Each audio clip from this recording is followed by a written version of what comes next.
Hello and welcome guys, samahan nyo akong magpa-massage para mawala yung ano na natin, yung ating mga sakit-sakit na katawan. So ayan, tinesting namin siya at sa awa naman ng Diyos ay worth it naman siya guys. Kaya yun, nagtuloy-tuloy hanggang ilang oras yata yun, hindi ko na magbilang. Basta siya na yan, transaction ko na lang ito para mabilis.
Pagkatapos ko pala magpamassage ay kumain muna ako. At ito nga, kasalukuyan na akong kumakain dyan. Ang ulam ko ay pancit canton. Kung nakita nyo sa video kanina, pancit canton na yan, may dumadaan pa, pasensya na kayo. Ayan, kahit pancit canton lang ang ulam, masaya na ako. Simple lang yung mga bagay na gusto ko is yun, kahit yun lang ulam sa gabi, okay na. Busog na ako. Hindi naman kasi ako marte sa ulam, basta kung ano yung nandyan, nakahain ulam dyan, siya yung kakainin ko. Hindi kasi ako pinalaking ganan na naging marte sa ulam. Kailangan kung ano yung nakahain dyan, siya na yung kakainin para tipid. Actually, yung niluluto naming ulam, isahan lang yun. Kung ano yung ulam namin sa gabi, ay sa tanghali, siya na yung ulam namin sa gabi. Para hindi na kami magdable gastos. So yun lang. Let's enjoy the food guys. Kung ano yung nakahain din guys, yun na yung ano kainin natin guys para tipid.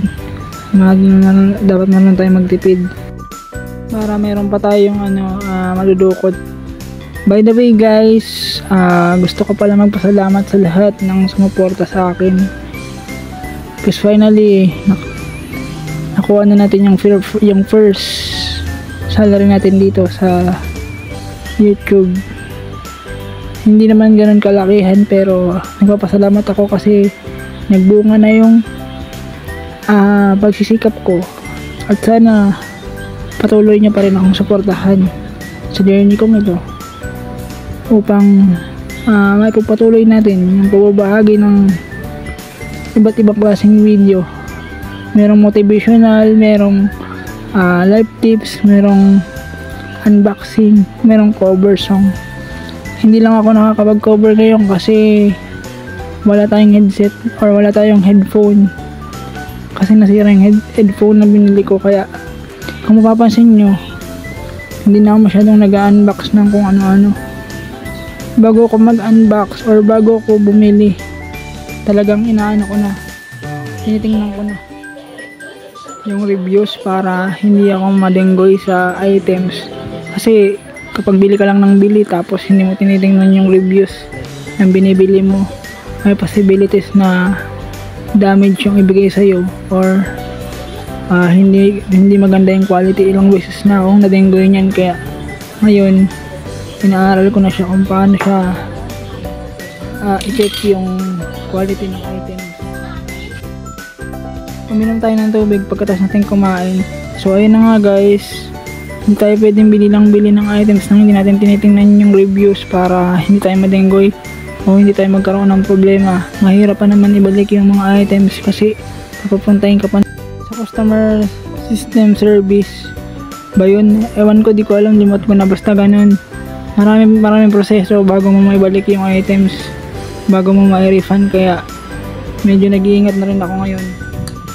Bago bumili ay kine-check ko talaga yung yung quality ng items or yung kung ilan na yung bumili, kung mataas ba o mababa. Pag mababa yung ratings niya, ibig sabihin hindi trusted yung pinagbilian mo, kaya possible na puro anong ibigay sa'yo, puro damage. Kaya hindi na ako masyado bumibili ng mga items kahit na maganda yung packaging. So ayan guys, samahan nyo ako mag-unbox dito guys. Ayan, isa na namang panibagong pangtambay sa live yung i-unbox natin guys. Kakashi variation yan guys, in a different form naman siya guys, yung parang nakaparoma si Kakashi ganun. Ayan, 28 cm ang niya taas, tapos GK stand. Medyo mahirap nga lang siyang ilagay pa sa stand kasi bago pa, kaya mahirap pang ipasok. So ayan, maganda yung quality niya guys.